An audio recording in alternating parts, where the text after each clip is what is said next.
बताइए ई में कौन कौन सही है फिर?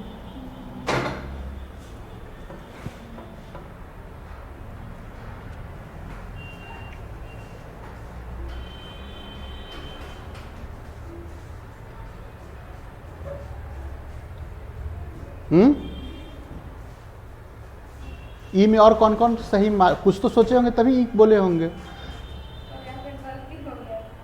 अच्छा, गलत हो गया था, क्या गलत हो गया था? अच्छा चलिए, अच्छा चलिए कोई बात नहीं,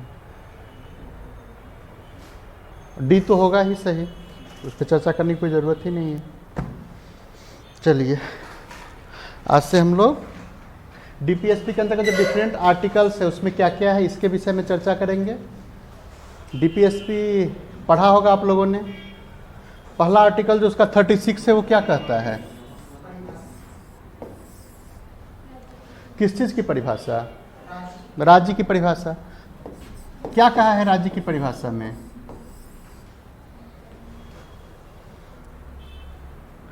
जो परिभाषा आर्टिकल 12 में राज्य का है फंडामेंटल राइट के लिए, वही परिभाषा यहाँ भी लागू होगा। इससे इतर तो कुछ नहीं कहा गया है। तो 12 में हम लोग उसको बहुत अच्छी तरह से डिस्कस कर चुके हैं, तो फिर से उसी को डिस्कस करने की कोई ज़रूरत नहीं है। अगला आता है आर्टिकल 37।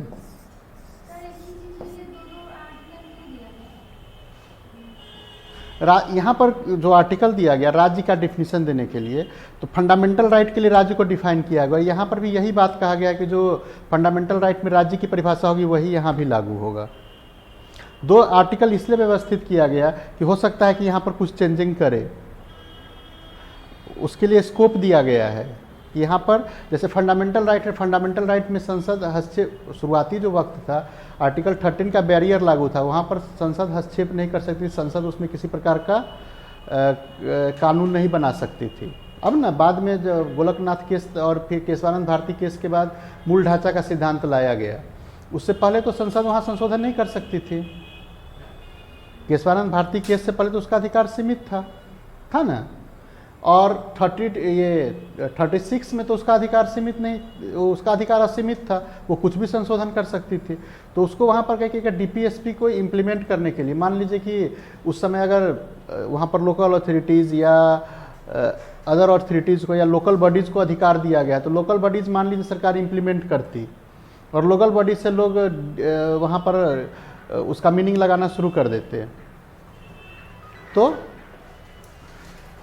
एम्बिग्विटी की स्थिति आती है, असंगतता की स्थिति आती है, अस्पष्टता की स्थिति आती है। तो उससे बचने के लिए इसके लिए अलग से फिर स्टेट को डिफाइन किया गया है यहाँ पर, लेकिन डिफिनीशन वही दिया गया है। मीन्स कि यहाँ स्कोप खुला है, यहाँ पर कभी भी अमेंडमेंट किया जा सकता है, वहाँ अमेंडमेंट नहीं किया जा सकता है। क्लियर? अब हम लोग आते हैं आर्टिकल 37 में।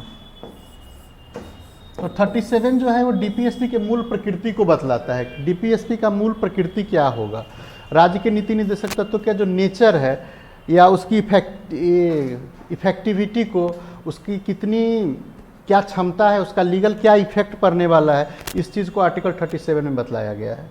इसके अंतर्गत कहा गया है कि यह न्याय, पहला जो बात है वो है कि न्यायालय के द्वारा प्रवर्तनीय नहीं है।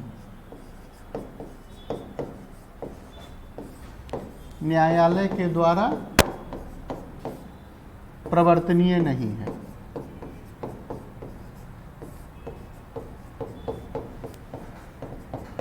पहली जो बात कही गई है 37 में पूरे डीपीएसपी पूरे पार्ट के लिए ही, पूरे इस चैप्टर के लिए कही गई कि इसके अंतर्गत जो भी बातें 36 से लेके आर्टिकल 51 तक, पार्ट कौन सा है? 4। पार्ट 4 के अंतर्गत आने वाली जितनी भी बातें हैं वो न्यायालय के द्वारा प्रवर्तनीय नहीं है। मीन्स न्यायालय के द्वारा प्रवर्तनीय नहीं, तो इसका क्या तात्पर्य आप निकालिएगा कि इसको इम्प्लीमेंट करने के लिए आप न्यायालय में रिट नहीं दाखिल कर सकते हैं, न्यायालय को अप्रोच नहीं कर सकते हैं, न्यायपालिका को अप्रोच नहीं कर सकते हैं। अगर सरकार पॉलिसी बनाते समय, ऑर्डर पास करते समय या किसी भी प्रकार का काम करते समय अगर इसका उल्लंघन कर देती है, इन बातों को नहीं ध्यान में रखती है, इस निर्देश को नहीं मानती है, तो उसके लिए सरकार पर आप दबाव नहीं डाल सकते हैं, न्यायपालिका के पास आप नहीं जा सकते हैं। जैसे है ना कि मौलिक अधिकार का आपका हनन किया जाता है, आपको पकड़ के जेल में बंद कर दिया जाता है, तो आप हैबियस कॉर्पस लगा सकते हैं। या आपकी बोलने की स्वतंत्रता को छीना जा रहा है किसी अधिनियम के द्वारा, प्रेस के स्वतंत्रता को या अखबार के सेंसर की व्यवस्था कर दी जाती है, तो क्या होता है कि आपके बोलने की आज़ादी पर, अभिव्यक्ति की आज़ादी पर रोक लग रही है, तो आप उसको चैलेंज कर सकते हैं। उस ऑर्डर को आप मौलिक अधिकार के हनन के को ग्राउंड बनाते हुए आप चैलेंज कर सकते हैं। लेकिन अगर सरकार ग्राम पंचायत की व्यवस्था नहीं करती है, अगर सरकार यूनिफॉर्म सिविल कोड नहीं लाती है, तो आप सरकार के खिलाफ रिट नहीं फाइल कर सकते हैं कि तुम लाओ ही इस चीज को। तो एक क्या है कि एक न्यायालय के द्वारा प्रवर्तनीय है, एक का अगर अतिक्रमण किया जाता है तो आप न्यायपालिका के द्वारा उसका प्रवर्तन संभव करवा सकते हैं, उसका इम्प्लीमेंटेशन न्यायपालिका के द्वारा आप करवा सकते हैं। लेकिन डीपीएसपी को कभी भी न्यायपालिका के द्वारा आप इम्प्लीमेंट नहीं करवा सकते हैं। तो प्रारंभिक जो स्थिति था वहाँ पर देखिएगा कि यही चीज़ चल रहा था, ये बातें पूरी तरह से लागू थी, न्यायपालिका इसमें कभी हस्तक्षेप नहीं करती थी। लेकिन कुछ मामलों में देखेंगे तो न्यायपालिका, जैसे आर्टिकल 21 को जब देखेंगे, और आर्टिकल 21 को जो विस्तार मिलते चला गया है, पीआईएल की संकल्पना आने के बाद आर्टिकल 21 को जो विस्तार मिला है, तो देखिए डीपीएसपी में पर्यावरण संरक्षण की बात की गई है। आर्टिकल 21 में मुरली देवरा केस देखिएगा तो वहाँ क्या कहा गया था कि सार्वजनिक स्थान पर कोई स्मोकिंग नहीं कर सकता है, रोड पे, बस स्टॉप पे आप स्मोकिंग नहीं कर सकते हैं, ट्रेन में आप स्मोकिंग नहीं कर सकते हैं। तो प्रारंभ में क्या था, प्रारंभ में वो डीपीएसपी के रूप में था, सरकार को निर्देश था कि सरकार इस प्रकार की व्यवस्था करे। या फिर देखिए कि मद्य निषेध या एनडीपीएस से संबंधित जो मामला चलता है, ड्रग्स वगैरह से संबंधित मामला चलता है, तो यहाँ पर डीपीएसपी में आगे हम लोग आर्टिकल में देखेंगे व्यवस्था की गई कि मद्य निषेध की व्यवस्था की जाए। तो अगर सरकार कानून बना के मद्य निषेध लागू कर देती है तब तो न्यायपालिका का हस्तक्षेप बढ़ेगा, तब न्यायपालिका वहाँ पर इंटरफेयर कर सकती है। लेकिन अगर कोई कानून सरकार नहीं बनाई है तो न्यायपालिका इसको लागू करने का काम नहीं कर सकती है। अब कहिए कि न्यायपालिका कैसे कानून बना के लागू करती है, न्यायपालिका कैसे कानून बना के लागू करती है। आरटीआई का मूवमेंट कुछ याद है कि आरटीआई कैसे शुरू हुआ था, या न्यायपालिका जब आर्टिकल 19 को एक्सपेंड कर रही थी उस समय चुनाव के समय में जो उम्मीदवारों के द्वारा अपना एफिडेविट देना होता है और जिसमें उस पर कितने केस चल रहे हैं, उसकी कितनी संपत्ति है, इन संपत्तियों को घोषित करना अनिवार्य है ना, कि अगर उसका उल्लंघन किया जाता है तो उस पर आचार संहिता लागू हो जाता है, उसका कैंडिडेचर रद्द हो जाता है ना। ऐसा तो कोई कानून नहीं बना है देश में, ये किसके द्वारा किया जा रहा है, न्यायपालिका के आदेश के द्वारा किया जा रहा है। तो इस तरह न्यायपालिका फंडामेंटल राइट को भी एक्सपेंड कर रही है और डीपीएसपी के कुछ मामलों को फंडामेंटल राइट 21 से जोड़ते हुए उसको एक्सपेंड कर रही है। तो कभी अगर मेंस में अगर आप देखेंगे तो ट्रेंड्स अब न्यायपालिका के देखिएगा कि न्यायपालिका 2014 से पहले, 2014 के बाद से तो इस तरह का कोई मामला सामने नहीं आ रहा है, लेकिन 2014 से पहले के मामले को देखिएगा तो वहाँ आर्टिकल 21 को विस्तार देने के क्रम में जुडिशियरी का जो ट्रेंड्स रहा है वो ट्रेंड्स रहा है कि डीपीएसपी के सिद्धांतों को हम 21 को एक्सपेंशन देते समय वहाँ पर शामिल करते चले। अगर सरकार की पॉलिसी को देखिएगा तो सरकार की पॉलिसी शुरू से ही डीपीएसपी को फेवर करने की रही है।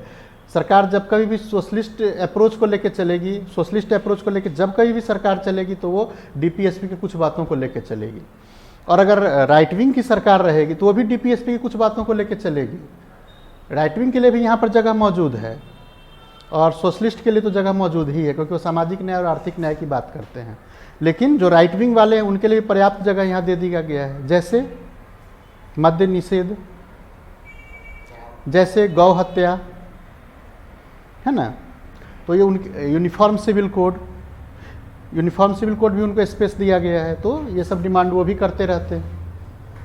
तो पहला चीज़ क्या, प्रवर्तनीय नहीं है, तो वास्तव में इसके लिए आप रिट नहीं दाखिल कर सकते, लेकिन जब इसके कुछ बातों को फंडामेंटल राइट में शामिल किया गया है तब आप रिट दाखिल कर सकते हैं उसके इम्प्लीमेंटेशन के लिए। जैसे एक MC मेहता केस था जो गंगा पॉल्यूशन से संबंधित था। कानपुर में जो चमड़े की कारखाना है वहाँ से टैनरी बहुत ज़्यादा गंगा में बहाया जा रहा था, तो उसको रोकने के लिए एक पर्यावरणविद थे और सोशल एक्टिविस्ट भी थे और कानूनविद भी थे, MC मेहता, उनके द्वारा केस फाइल किया गया था जिस पर सर्वोच्च न्यायालय ने ऑर्डर किया कि नहीं, गंगा को पॉल्यूटेड नहीं होने देना है, पॉल्यूशन को रोकने के लिए वहाँ के टैनरीज को रोका गया। चाहे दिल्ली में जो इनर सर्किल में जितने भी छोटे छोटे फैक्ट्रियाँ थी उस फैक्ट्री को हटाया गया वहाँ से। तो पर्यावरण संरक्षण को भी तवज्जो दिया गया। पंचायती राज से संबंधित जब तक संवैधानिक संशोधन नहीं हुआ था तब तक तो न्यायपालिका हस्तक्षेप नहीं कर रही थी, लेकिन जब से संवैधानिक संशोधन हो चुका है, संवैधानिक मान्यता मिल चुकी है, तब से न्यायपालिका का वहाँ हस्तक्षेप है और न्यायपालिका उसके प्रवर्तन के लिए वहाँ वाद किया जा सकता है। ठीक है, तो प्रवर्तनीय नहीं है, ये यूनिफॉर्म बात नहीं है, एब्सोल्यूट बात नहीं है। एब्सोल्यूट तब तक थी जब तक 21 को एक्सपेंड नहीं किया जा रहा था। 21 को जैसे जैसे एक्सपेंड करके इनकी बातों को वहाँ जगह दिया जा रहा है तो वो 21 के दायरे में आ जाते हैं, डीपीएसपी के दायरे से निकल जाते हैं। और जब डीपीएसपी के दायरे से निकल जाते हैं, जैसे सिंपल सी चीज़ प्राथमिक शिक्षा डीपीएसपी में बात थी, बाद में संशोधन करके उसको 21A में जोड़ दिया गया। अब क्या हुआ कि अब वो न्यायपालिका के हस्तक्षेप के अंतर्गत आ गई। कैसे न्यायपालिका के हस्तक्षेप के अंतर्गत आ गए?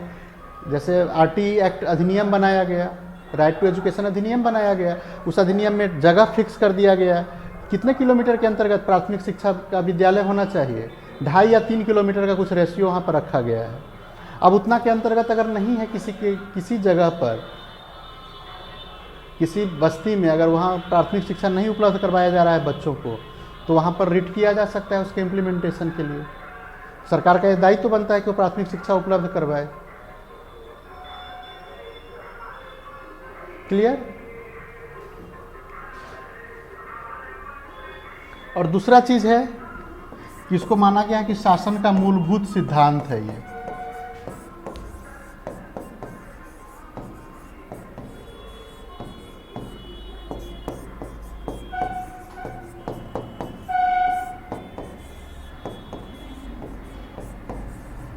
कोई भी कानून बनाते समय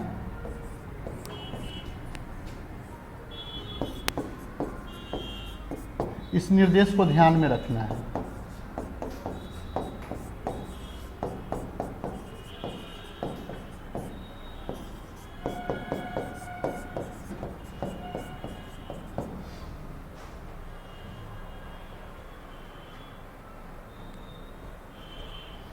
कानून के अंतर्गत कुछ भी आप लिख सकते हैं, कानून, कोई भी प्लान, कोई भी स्कीम,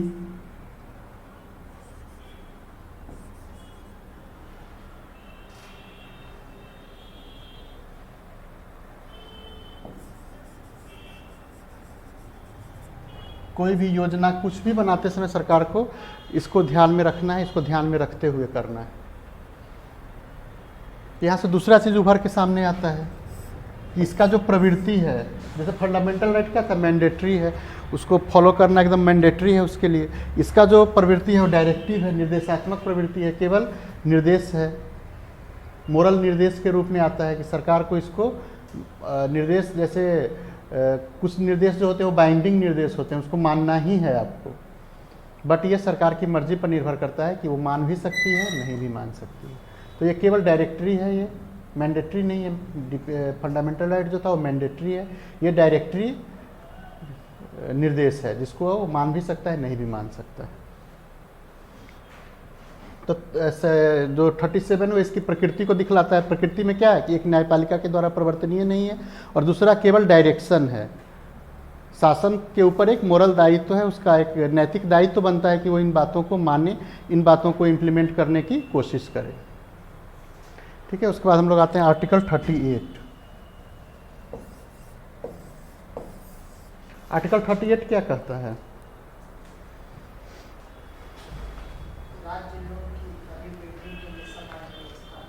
इसका सबसे पहला चीज क्या है कि लोक कल्याण को ध्यान में रखना है। पढ़िए, पढ़ते चलिए। राज्य ऐसी सामाजिक व्यवस्था जिसमें सामाजिक, आर्थिक, राजनीतिक या राष्ट्रीय जीवन की सभी संस्थाओं को अनुप्रमाणित करेगा, शासन प्रभावी रूप से स्थापित और संरक्षित करके लोक कल्याण गतिविधियों का विकास करना।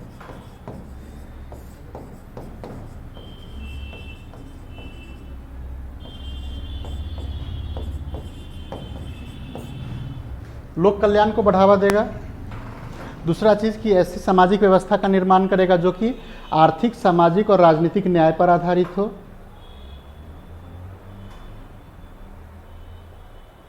उसके बाद नागरिकों के आय, प्रतिष्ठा, सुविधा और अवसर की असमानता को कम करने की का बात करेगा। मीन्स व्यक्ति के क्या क्या है, आय की असमानता को कम आय, प्रतिष्ठा, सुविधा,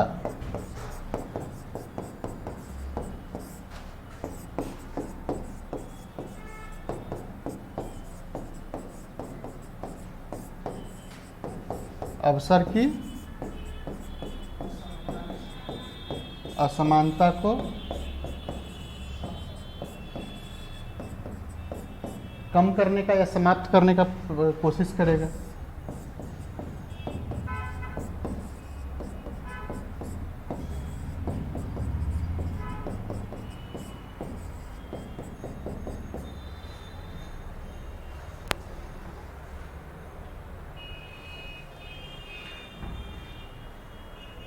अब बताइए लोक कल्याण से क्या समझते हैं?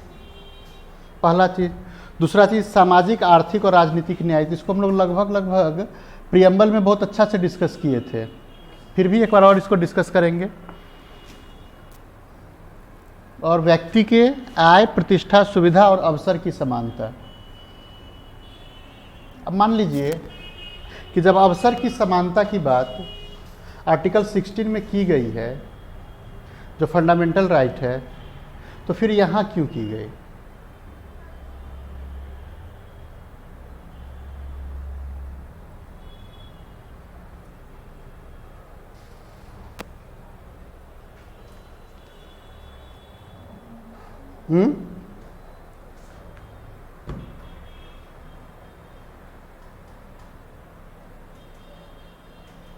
बोलिए।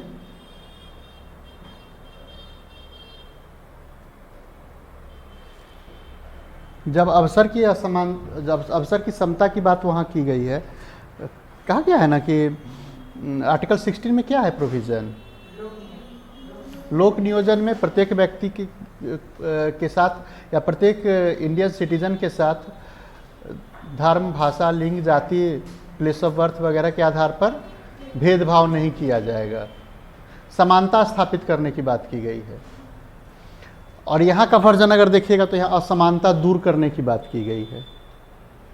वहाँ पर समानता को स्थापित करने की बात की गई है, किसी के साथ भेदभाव नहीं किया जाएगा, सबको समान अवसर दिया जाएगा। और यहाँ पर कहा गया है कि अवसर, प्रतिष्ठा, आय और सुविधा में किसी प्रकार की असमानता हो, उस असमानता को दूर करेगा। तो असमानता को दूर करना ज़्यादा, उसका दायरा बड़ा है, या समानता की स्थापना करने का दायरा ज़्यादा बड़ा है? ज़्यादा बड़ा है, लेकिन वह तो सीमित है। धर्म, जाति, लिंग, मूल, वंश, इसी के आधार पर आप भेदभाव नहीं कर सकते हैं। यहाँ ऐसा कुछ लिखा गया है क्या? यहाँ किस किस चीज़ की बात की जा रही है? दोनों में अंतर को समझिए।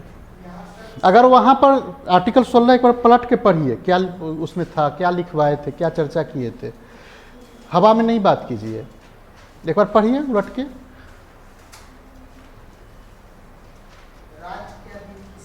आर्टिकल मत पढ़िए, उसको जो क्लास में चर्चा किए थे उसको पढ़िए, क्या लिखवाए थे वो पढ़िए। उसकी भाषा आधा आपके समझ में आएगी, आधा आपके समझ में ही नहीं आएगी। क्लास में क्या बोले थे पढ़िए।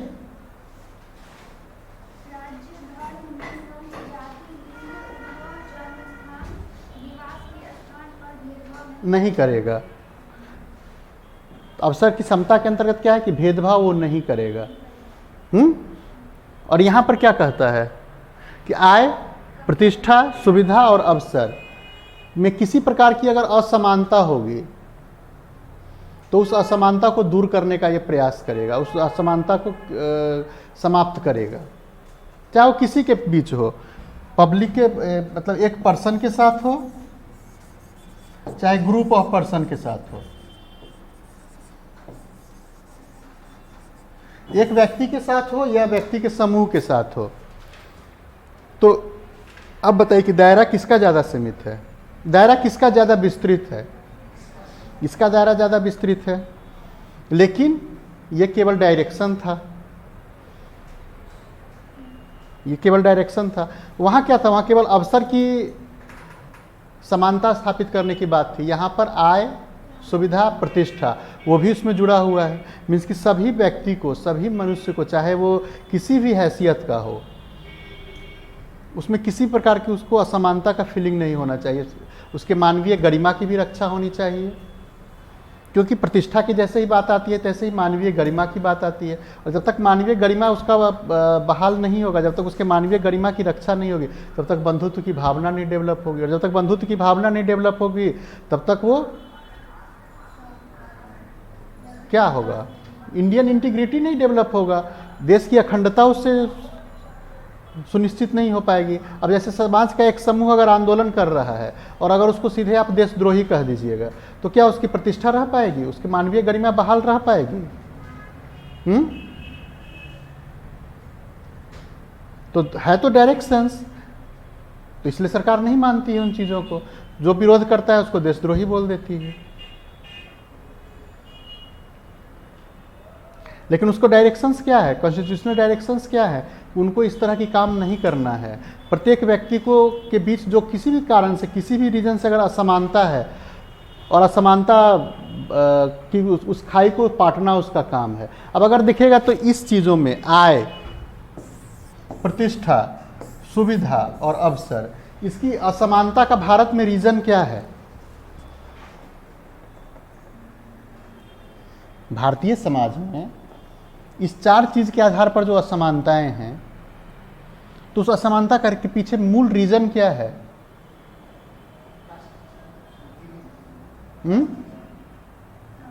कास्ट सिस्टम है। इस पूरे के पीछे अगर देखिएगा तो कास्ट सिस्टम आता है।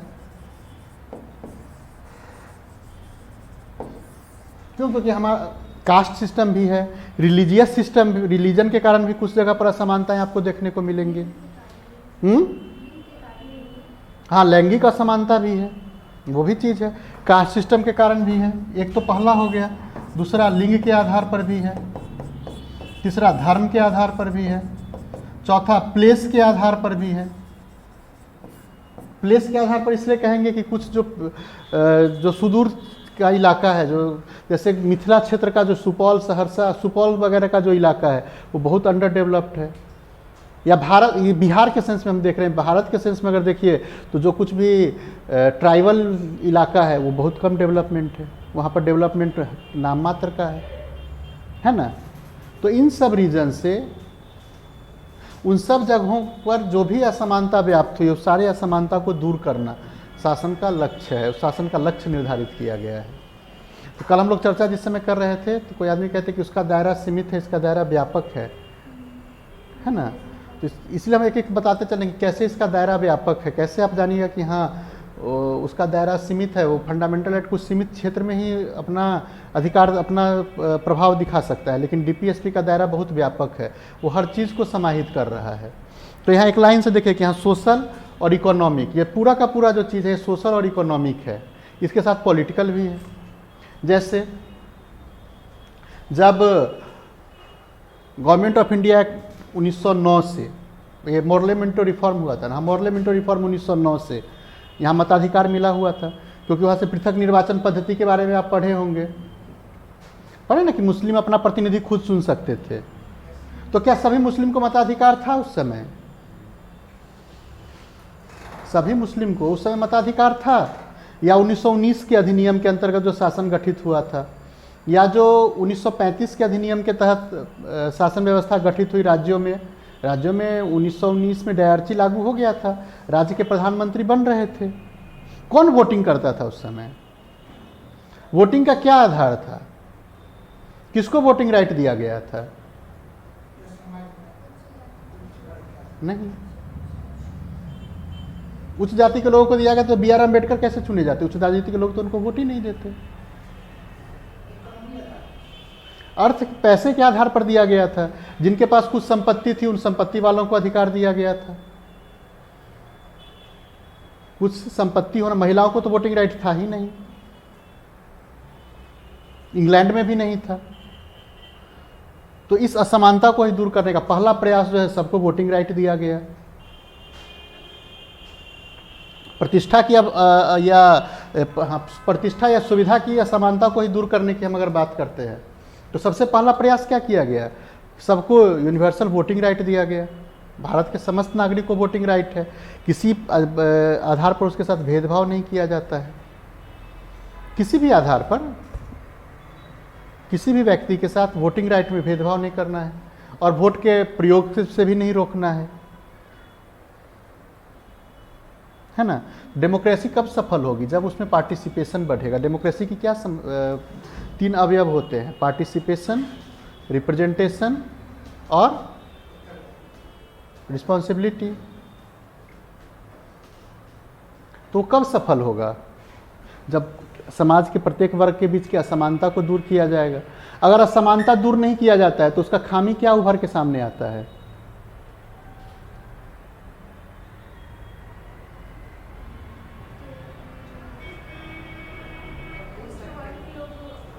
आप लोग पढ़ते हैं, हमको लगता है खाली नोट्स को रटते हैं, पढ़ते हैं, सोचते नहीं है उसके ऊपर कभी। उस पर सोचिए, रटने की जरूरत ही नहीं पड़ेगी। कैसे दूर हो? क्या हम चर्चा कर रहे थे? प्रश्न क्या था? क्या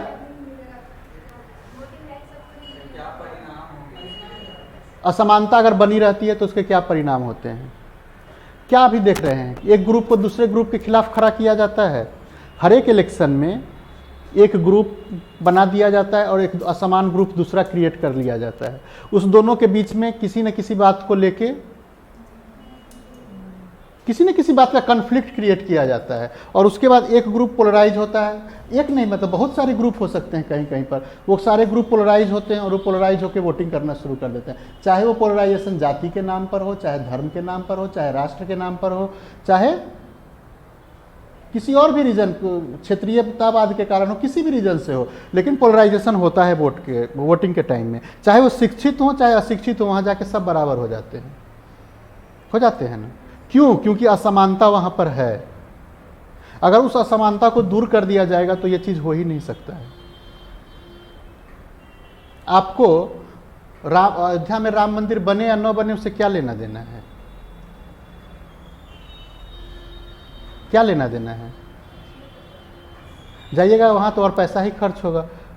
ऐसा बात तो नहीं कि जो अयोध्या चला जाएगा उस पर राम की कृपा का सहस्त्र मतलब वो आशीर्वादों का बारिश होने लगेगा। वो तो जहाँ कहीं भी रहिएगा वहीं पर ईश्वर उपलब्ध है कि नहीं है? उसे क्या मिलने वाला है? फिर भी क्यों चाहते हैं कि वहाँ पर मंदिर बने? क्यों? अच्छा, वर्चस्व बना रहे हैं, वर्चस्व बना रहे हैं। चलिए, किस बात की मानसिकता? वही तो हम जानना चाहते हैं। धर्म के प्रति मानसिकता की बात है। हम थोड़ा सा उससे पहले के एज में चले जाते हैं। मेडाइवल हिस्ट्री आप लोगों ने पढ़ा होगा, अभी पढ़ा है ना? मेडाइवल हिस्ट्री में ही मंदिरों को तोड़ा गया था। उससे पहले थोड़ा चोल वगैरह का इतिहास भी पढ़े होंगे। चोल, चालुक्य, राजपूतों का इतिहास भी पढ़े होंगे। क्या करता था? शैव वैष्णव की मूर्तियों को तोड़ता था, वैष्णव शैव की मूर्तियों को तोड़ता था। कुलोत्तुंग द्वितीय उठा था, जो अभी तिरुपति में मंदिर मूर्ति है, उस मूर्ति को उठा के समुद्र में फेंकवा दिया था। तो वहाँ किसके किसके बीच लड़ाई थी? वो तो हिंदू थे दोनों, शैव हो, वैष्णव हो, शाक्त हो, सब तो हिंदू थे। किसके बीच लड़ाई हो रही थी? धर्म से किसी को लेना देना था क्या? मैंने मान ले कि अगर मंदिर बनना हिंदुओं की प्रतिष्ठा से जुड़ी हुई है तो फिर हिंदू क्यों तोड़ रहे थे उस चीज को? विष्णु की मूर्ति को शैव समुद्र में फेंकवा रहा था, या शिव की मूर्ति को वैष्णव लोग तोड़ रहे थे ना। दोनों के बीच लड़ाई तो हो रही थी। क्यों हो रही थी लड़ाई फिर?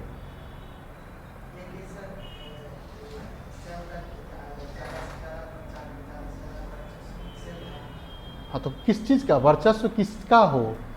सामान्य आदमी का। अगर ऐसा होता तो कबीर या और जो कोई भी संत थे जो सामान्य वर्ग से आते थे, चाहे वो सिद्ध हो, नाथ हो, जो भी हो, जो सामान्य वर्ग जिनके प्रति ज़्यादा आकृष्ट था, उनकी बात तो कोई नहीं करता था। उनको वो किसकी आराधना करते हैं या किसकी उपासना करते हैं उससे तो किसी को कुछ लेना देना नहीं था। वो तो जो ग्रामीण क्षेत्रों में जो जैसे सिंधव काल से ही प्रचलित रहा है, मातृ देवी की उपासना करते हैं, तो वो अभी भी ग्रामीण क्षेत्रों में जाएगा तो अभी भी प्रचलन में है। वो हनुमान और गणेश की उपासना करते थे, जो ट्राइबल और आर्यों के बीच के मिक्सअप का प्रतीक है ये सब देवता, उसकी उपासना करते थे। उससे क्या लेना देना है? कहीं सुनते कि हनुमान का मूर्ति तोड़ा गया या हनुमान को लेकर कुछ झगड़ा झंझट हुआ है या गणेश को लेकर झगड़ा झंझट कुछ हुआ है? सुने हैं कभी? राम को ही लेके क्यों होता है? जाति वाति से कुछ लेना देना नहीं है, कुछ नहीं। अगर शिव का मंदिर रहता ना, कुछ दिन के बाद देखिएगा कि शिव को लेके झंझट होगा काशी में, कुछ दिन के बाद देखिएगा कि कृष्ण को लेके झंझट होगा मथुरा में। क्यों? क्योंकि वहाँ पर पोलराइज करने का, आपके बीच असमानता है, आपके बीच एक खाई है, उस खाई को पाटने के लिए आपको खौफ दिखाया जाता है। उससे किसी को कुछ नहीं होने जाने वाला है। अगर ऐसी बात रहती तो बीजेपी का जो ऑफिस है वहाँ पर 18 महीने में तैयार हो गई ना, हाई क्लास हाईटेक ऑफिस। और राम मंदिर का डिसीजन कब आया था? 2019 के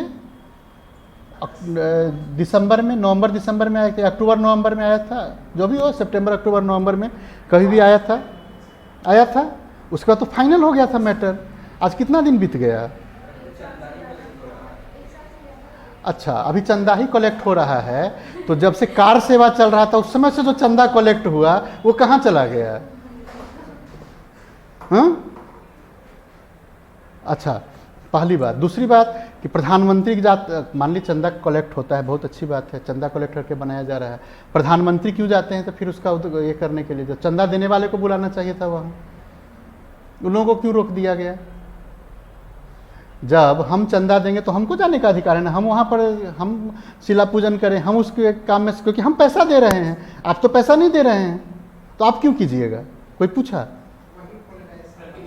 तो ये नहीं, आप वो सब चीज़ छोड़िए, हमारा इससे कुछ लेना देना नहीं, क्या हो रहा है क्या नहीं हो रहा है। आप इस बात को समझिए कि आपके बीच असमानता की बात है और उस असमानता को पाटने के लिए संवैधानिक प्रावधान किए गए हैं, और ये असमानता इतनी खाई पैदा कर देती है कि आपका बुद्धि विवेक सब खत्म हो जाता है। आप अपने बुद्धि विवेक से नहीं सोचते हैं। आपको कह दिया जाता है कि ताली थाली पीटो कोरोना भाग जाएगा, आप बिना कुछ सोचे समझे। सोशल मीडिया तो हाईजैक होगा ही, सोशल मीडिया पर तो हर को अपनी बात कहने का अधिकार है। तो आप बिना अपना बुद्धि विवेक का इस्तेमाल किए हुए ताली थाली पीटते हैं, बिना बुद्धि विवेक का इस्तेमाल किए हुए दिया जलाते हैं, है ना? मोदी जी से पूछिए, हम क्यों उसका जवाब दें? हम कौन होते हैं उसका जवाब देने वाले? ये जवाब का अप्रोप्रिएट पर्सन मोदी जी हैं, उनसे पूछिए। हो सकता है उनको काम इतना कर रहे हैं, उनको वक्त नहीं मिल रहा हो, जो हो। चलिए, पॉलिटिकल हम लोग डिस्कस नहीं करेंगे ज़्यादा, हम लोग अगला आते हैं 38 में। कोई दिक्कत? 38 के अंतर्गत 3 बात की गई। एक लोक कल्याण, वेलफेयर स्टेट की स्थापना की बात की गई है, और दूसरा सामाजिक न्याय, जो सामाजिक व्यवस्था ऐसा स्थापित हो जो आर्थिक, सामाजिक और राजनीतिक न्याय पर आधारित हो। आर्थिक न्याय मीन्स कि आर्थिक आधार पर किसी प्रकार का कोई प्रिविलेज्ड वर्ग नहीं हो, किसी व्यक्ति को उसके अर्थ के कारण उसको विशेष अधिकार नहीं मिले। सामाजिक न्याय का है कि सामाजिक हैसियत के कारण किसी को विशेष अधिकार नहीं मिले। और राजनीतिक न्याय कि सबको समान रूप से पार्टिसिपेशन का अधिकार मिले, सबको अपना प्रतिनिधि भेजने का समान रूप से अधिकार मिले, और सबको समान रिस्पॉन्सिबिलिटी हो जनतंत्र को चलाने का। कोई दिक्कत नहीं। आर्थिक, राजनीतिक, सामाजिक न्याय जो हम प्रियम्बल में भी इस बात को देखे हैं, प्रियम्बल के ही बात को समझो तो सीधे सीधे उठा के यहाँ पे रख दिया गया है।